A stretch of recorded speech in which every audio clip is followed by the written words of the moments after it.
Australia, Pakistan జట్ల మధ్య జరుగుతున్న మెల్బోర్న్ టెస్టులో మూడో రోజు లంచ్ తర్వాత థర్డ్ ఎంపైర్ రిచర్డ్ ఇల్లింగ్వర్త్ లిఫ్టులో ఇరుక్కుపోయాడు. దీంతో దాదాపు 7 నిమిషాల పాటు మ్యాచ్ నిలిచిపోయింది. బ్రాడ్కాస్టర్ కెమెరాను థర్డ్ ఎంపైర్ సీటు వైపు తిప్పినప్పుడు ఇల్లింగ్వర్త్ తన కుర్చీలో లేడు.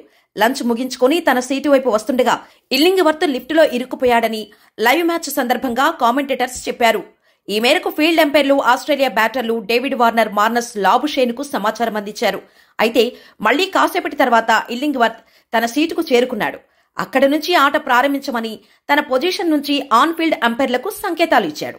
తర్వాత మ్యాచ్ ప్రారంభమైంది. దీనికి సంబంధించిన వీడియో సోషల్ మీడియాలో వైరల్ అవుతోంది.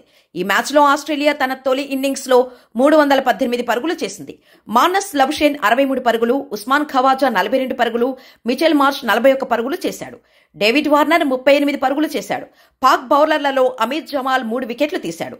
షాహీన్ ఆఫ్రిది, మీర్ హంజా, హసన్ అలీ చెరో 2 వికెట్లు తీశాడు. ఇక ఒకానొక సమయంలో పటిష్టంగా ఆరంభించిన పాక్ జట్టు తన తొలి ఇన్నింగ్స్లో 224 పరుగులకే కుప్పకూలింది.